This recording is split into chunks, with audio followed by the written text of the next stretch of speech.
You don't camp in the valley of the shadow of death. Hello, Dumelang, and happy Sunday. Welcome to my Planet Shares. I hope you are well and rested and ready to take on the new week. Today, I'm coming to you with the very useful information that I think you can use in developing your routine if that's what you want for yourself. But I think in the past months that I've been trying to stick to a routine, I've gained some insight that I think can be beneficial to anybody who's trying to stick to a routine as well. And I'm just going to dive into it because, well, I don't want to make it like a long-winded video. Anyway, number one, the most important thing when you're trying to stick to a routine is to bounce back fast. For example, there are times when you're gonna fall off. Like for example, when I'm on my periods, I just get scatterbrained. Everything is just hard to do, and usually in the past after like my periods I would stay in a slump instead of like bouncing back and trying to get back into my routine, but I'd stay in that mode of being tired and discouraged and feeling angry at being on my period because they derail me. But I realized that that did not help me in the past, and it's the reason why I fell off a lot of the times as I tried to stick to a routine. So I'm like, okay, that is not helping. What can I do differently now? Right now, what I'm doing is to map out and look at when I'm going to start my periods, noticing like it takes 5 days for me to be in the clear. And after the fifth day, I have to set my mind right. Actually, after the first 2 days, I already know that I'm good to go. I can work out and do what needs to be done. So after those 2 days, when I'm not as tired or fatigued or angry at my periods as I usually am, I can start getting back to my routine. And I know that I can't do ab work, so I can either do leg work or arm work. So I just have to be mentally prepared to do what my body can accommodate at that time. So I think bouncing back fast is crucial to stick into a routine because the longer you feel sorry for yourself, the more time you waste, honestly. And secondly is to open up yourself to new factors that come into your reality. For example, sometimes, usually I stay with just me and my grandmother, but sometimes there are people that come to the house, like my aunt or my uncle or someone, that comes for a prolonged period of time for like maybe 4 days or so. And I have to adjust to someone being in the environment. For me, that throws me off a lot. But one thing I've noticed is that sometimes when like there's a little bit of chaos, I tend to sacrifice some of the things on my schedule. Like I'll just drift along and be happy, and because it's exciting when there's someone. But I'm learning that they are non-negotiables on my schedules. There are things that I need to commit to, otherwise I don't feel okay, like I don't feel centered and ready to get on with the day. So, for example, skipping in the morning is non-negotiable for me. Like it doesn't matter what happens, I have to skip in the morning, unless it's my day off, which is on Saturdays. So, other than that, I have to skip in the morning, you know. So, it's learning to notice what are the negotiables and non-negotiables on your schedule, and coming to terms with what can I sacrifice in the instant that I need to do something for someone, or I need to go somewhere urgently, or like what can I sacrifice. And that speaks to flexibility as well, being agile and adapting quickly to changing circumstances, something that I'm not particularly good at, but I'm learning as I go. And then another, yeah, but this one is still on the factor of introducing new conditions to your reality. For example, right now my mom asked me to help my baby brother because he's been struggling at school, so now I'm tutoring him every weekday from Monday to Friday between 6 and 8 p.m. And because of that, I've had to shuffle a couple of things on my schedule. For example, I used to have like proper exercise from 5 up until 6:30.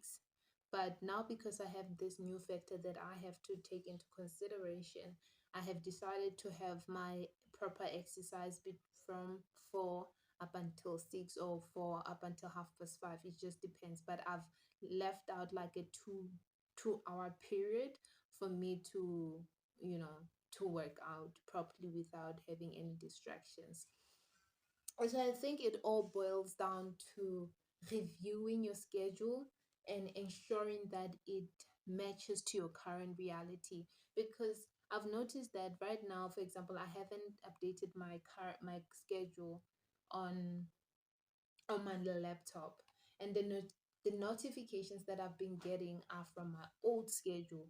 Right now, what I've been working on was with this notebook. I've just been going with my schedule, like updating it on a daily basis. But yeah, today, once I'm done with this video, I'm gonna update it on my laptop as well. But anyway, the point I was making is that I noticed that because this schedule on my laptop is still not updated, I would just start ignoring the notifications as they come on my phone. And I think that's a bad habit because I don't want that to be like a permanent thing. So which is why I need to update my schedule as quick as possible, because I respect those notifications. I know that if I have this time block, I have reserved it for a certain thing and I need to honor that. So developing the habit of ignoring them is not going to benefit me. So it is very important that I update my schedule like as soon as possible, you know.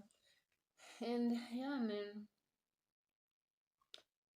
I think those are like the most important things that I have noticed, is that you have to adjust accordingly. Like, make sure that your schedule matches your reality, because the moment it doesn't, you start neglecting it and be like, ah, hey, I'll do it, you know.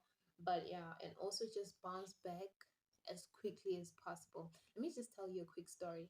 I remember there was this time when I think it was grade eight. I think I was in grade eight.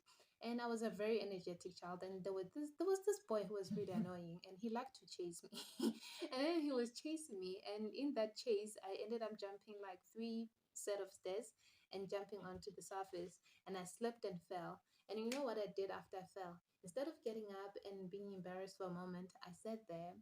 I think at first I thought he would come and pick me up, but he didn't. He left me there, and I sat there. Instead of bouncing back, I sat there and sat there and sat there. And the more I waited sitting there, the more embarrassing the situation just became. Until this girl came, Eloise. She came and picked me up and took me to the office. I don't know what was supposed to happen there, but yeah, that's what happened. But then, like, as I reflect on that situation now, I'm like, the longer you sit down, the longer you allow something to just, you allow yourself to just snowball through something without trying your best to be in control of it, the longer it, like, the more embarrassing or harder it will be for you to get up, you know. Like, when I think about it, it's like, if I had just gotten up as soon as I fell, yeah, they would have laughed at me, but you know, it wouldn't have prolonged the embarrassment. You know, yeah, like, just learn to bounce back quick. I think that's the takeaway. Even for me, it's like, learn to bounce back quick. Don't stay in your misery too long. There's this saying in the oh my gosh, I think it's in Matthew's. I don't know. I think, though I walk through the valley of the shadow of death, I shall fear no evil. The people at church like saying that we don't we don't stay in the valley of the shadow of death. We move. So we tend to camp in the valley of the shadow of death, but that's not what she's supposed to do. In the shadow of death, we are moving. We are getting through. I wish I could say, so it's like, we don't camp there. We don't stay there. We pass. You know, I love that saying with all of my heart because it makes so much sense. You move, and as quickly as possible. So when you're in a slump, get back up as quickly as you possibly can. Help yourself. Okay? So, juices, hope you find a way to stick to your schedule, because we are bordering on a new year, guys. We want to step into the new year living the lives that we want to live and not just snowballing through life. Okay? And I hope these tips will help you as well. Yeah, man. Let's discuss and see what happens. Okay? Deuces. The girl's looking cute.